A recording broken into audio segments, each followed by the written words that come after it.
The air in my mother's house was thick with the scent of lilies and roasted lamb, a familiar combination that always signaled a celebration. Today was my mother, Helen's 70th birthday, and the house was overflowing with the quiet hum of family. Sunlight streamed through the large bay windows, illuminating the dust motes dancing in the air and glinting off the polished silverware laid out on the grand dining table. It was a picture of domestic perfection, the kind my sister Olivia was so adept at curating. She moved through the room with an easy grace, her laughter tinkling like wind chimes as she refilled someone's glass or adjusted a cushion. Olivia had always been the sun around which our family orbited. She was brighter, bolder, and infinitely more successful than I ever managed to be. While I had chosen a quiet life as a librarian in a small town, she had climbed the corporate ladder in the city, her life a glittering panorama of achievements I only saw through the curated lens of social media. I sat in a comfortable armchair, feeling more like a spectator than a participant. I had helped, of course. I arrived 2 days early to help Mom clean, prepare the vegetables, and arrange the flowers. We had shared quiet moments over cups of tea in the early morning, our conversation a gentle, meandering river of shared memories and comfortable silences. Those were the moments I cherished, the ones that felt real. But now, with the arrival of the rest of the family, the dynamic had shifted. The quiet intimacy had been replaced by a performative warmth, and I felt myself receding into the background, a pale shadow next to Olivia's vibrant presence. "Time for presents," Olivia announced, clapping her hands together. Her voice, confident and clear, cut through the low murmur of conversation. Everyone gathered in the living room, their faces expectant. My mother, Helen, sat in her favorite high-backed chair, a small, genuine smile gracing her lips. She looked beautiful, her silver hair styled elegantly, and her eyes, the same deep blue as mine, sparkling with a light that defied her 70 years. Olivia naturally took charge of the ceremony. One by one, our cousins and aunts presented their gifts: a cashmere shawl, a set of expensive gardening tools, a first-edition copy of her favorite book. Each was received with genuine gratitude and a warm hug from Mom. Then came Olivia's turn. She approached with a large, glossy box tied with a perfect silk ribbon. The brand name was discreetly embossed on the lid, but everyone recognized it. It was one of those designer brands whose bags cost more than my car. "Happy birthday, Mom," Olivia said, her voice filled with emotion. "You've given us the world, and you deserve to have a little piece of luxury for yourself." Mom's hands trembled slightly as she opened the box. Inside, nestled in layers of tissue paper, was a stunning leather handbag, its craftsmanship impeccable. A collective gasp went through the room. It was beautiful, of course. Elegant, timeless, and ostentatiously expensive. "Oh, Liv," my mother breathed, her voice thick. It's too much." "It's never too much for you," Olivia replied, beaming. As my mother ran a hand over the smooth leather, her expression was one of awe, but I saw something else flicker in her eyes, something I couldn't quite name. Was it discomfort? Or perhaps the pressure of receiving such a grand gesture? Then, it was my turn. My own gift, a framed collection of restored photographs of her and my late father, which I had spent months painstakingly curating, suddenly felt small and insignificant. As I retrieved the carefully wrapped package from my bag, my heart hammered against my ribs. It felt personal and heartfelt when I'd wrapped it in my small apartment, but here, in the shadow of Olivia's grand display, it seemed quaint. I handed it to her, my hands feeling clumsy. "Happy birthday, Mom." She took it with a warm smile, and her reaction when she unwrapped it was everything I had hoped for. Her eyes filled with tears as she traced the faces of her younger self and the husband she still missed every day. "Oh, Eleanor," she whispered, pulling me into a tight hug. "This is the most thoughtful gift I've ever received. Thank you." For a moment, I felt a warm glow spread through my chest. This was real, this connection, but the moment was fleeting. As soon as we pulled apart, Olivia was there, steering Mom to cut the cake, and the focus shifted once again. Later, as the party began to wind down and guests started to leave, my mother sought me out. The living room was quieter now, littered with discarded wrapping paper and empty glasses. Olivia was in the kitchen, orchestrating the cleanup with her usual efficiency. Mom pressed a plain, white envelope into my hand. It was thin, almost weightless, with no name or card attached. It was utterly unremarkable compared to the mountain of lavish gifts she had received. I looked at her, confused. "What's this?" She leaned in close, her hand covering mine, her touch surprisingly firm. A faint scent of her lily perfume filled the air around us. She glanced over her shoulder toward the kitchen, where Olivia's laughter could be heard. Then she looked back at me, her blue eyes serious and intense. She whispered, her voice barely audible, "Don't open it here." The small, plain envelope felt simultaneously insignificant and immensely heavy in my palm. My mother's whisper echoed in my ears, a stark contrast to the lingering sounds of the party. "Don't open it here." The words were a puzzle, a secret shared between just the two of us in a room full of people. My mind raced, trying to decipher the meaning behind her urgent, secretive tone. Why the secrecy? What could possibly be inside that she didn't want anyone else, especially Olivia, to see? I found my purse, my movements feeling stiff and automated. I needed to leave. The warmth of the room now felt suffocating, the lingering scent of lilies cloying. I approached my mother, who was now talking to an aunt, the designer bag Olivia had gifted her placed on a small table beside her chair, looking more like a museum piece than an accessory. "I'm going to head out, Mom," I said, keeping my voice light. She turned to me, and for a fleeting moment her public smile faltered, replaced by the same intense, meaningful look she had given me before. It was a look that said, "We'll talk later. This is important." She squeezed my arm. "Drive safe, my dear. Thank you for everything." Olivia bustled over, wiping her hands on an apron. "Leaving so soon, Ellie? The party's not over yet." "I have a long drive," I said, offering a weak smile. "And you seem to have everything under control here." "Of course," she said, not unkindly, but with an air of unflappable competence that always made me feel like a child. "Thanks for your help with the prep. The photos were a nice touch." The compliment felt like an afterthought, a polite acknowledgement before her attention was pulled back to a more pressing matter in the kitchen. The drive home was a blur.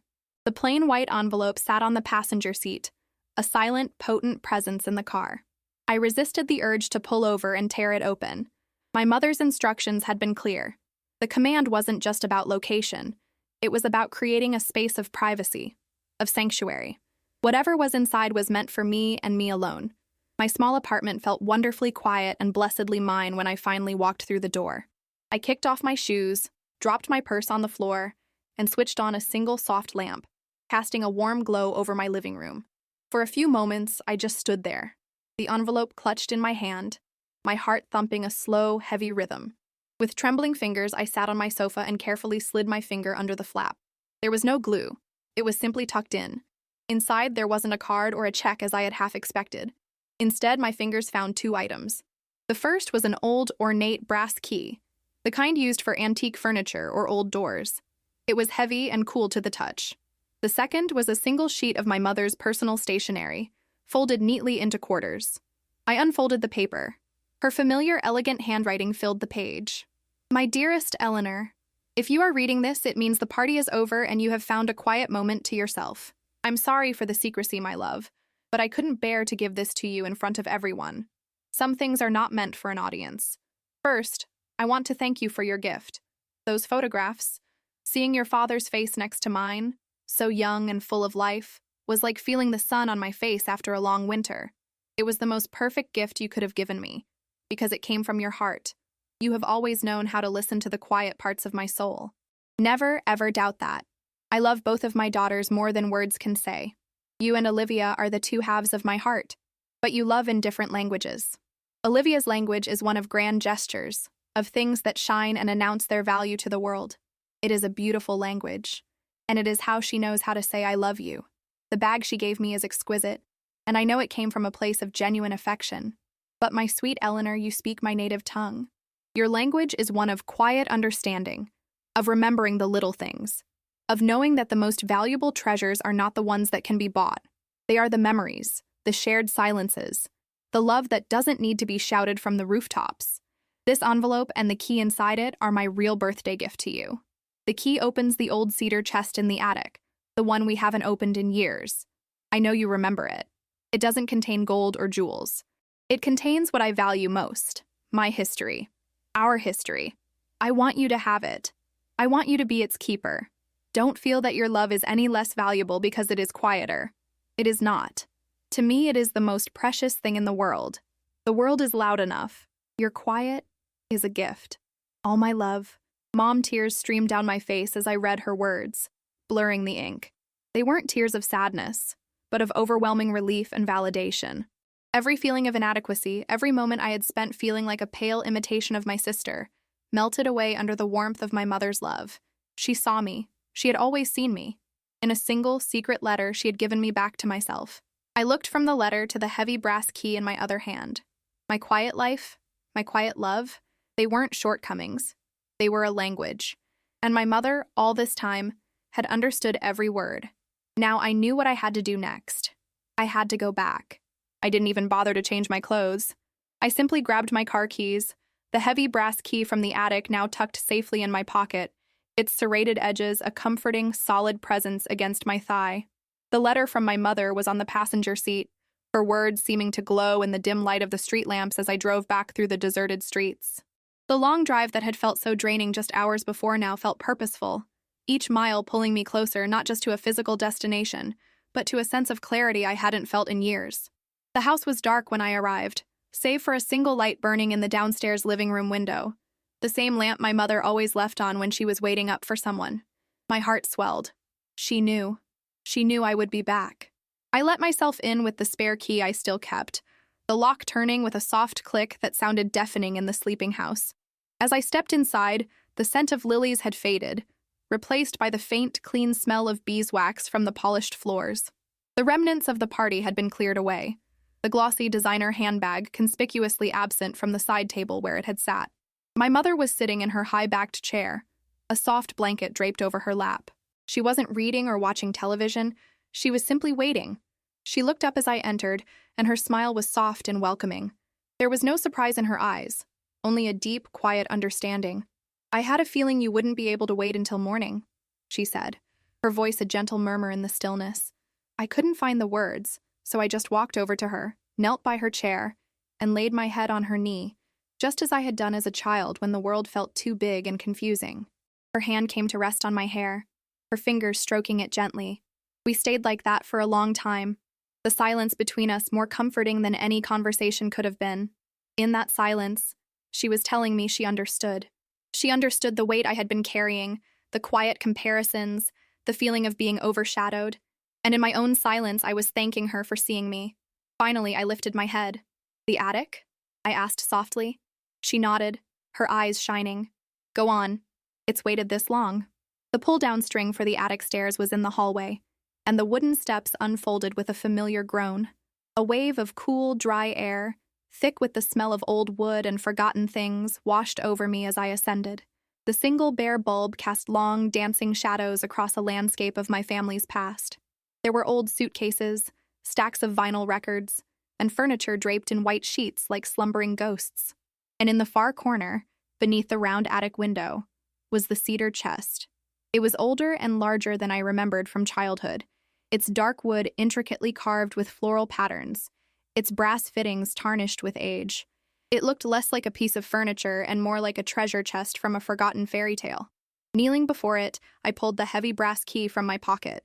It slid into the keyhole with a satisfying click, a perfect fit. I turned it, and the lock, stiff from decades of disuse, sprang open with a loud thunk. I lifted the heavy lid. The scent that rose to meet me was overwhelming and beautiful. The sharp, clean perfume of cedar, the faint, papery smell of old documents, and a hint of dried flowers. My mother was right. There was no gold or jewels. The treasure within was far more precious. The top layer consisted of bundles of letters tied with faded silk ribbons. I carefully lifted one. The postmark was from 50 years ago. I recognized my father's strong, slanted handwriting on the envelope, addressed to my mother. These were their love letters, written during the year he was working overseas, long before Olivia and I were born. A chronicle of the very beginning of our family. Beneath the letters was my mother's girlhood diary, its leather cover worn smooth at the edges, a small broken lock hanging from its clasp. And next to that, a collection of my own things I thought had been thrown away years ago. A book of clumsy handwritten poems from when I was 10. A stack of drawings, filled with lopsided houses and fantastical creatures. A short story I had written in high school that had won a small local prize. A story I had been proud of but had dismissed as childish. My mother had saved them all.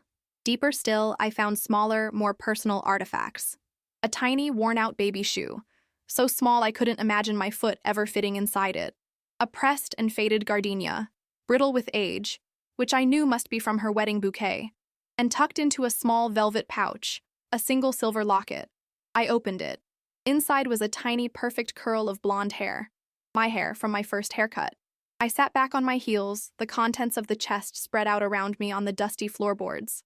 This wasn't just a collection of old things. This was a narrative. It was the story of my mother's life, of my parents' love, of my own childhood, of a family built not on grand public displays, but on a foundation of quiet, cherished moments. My mother hadn't just given me a gift. She had passed on a custodianship. She was entrusting me with our history, with the language of our family's heart. Holding that tiny locket, I felt a profound sense of peace settle over me.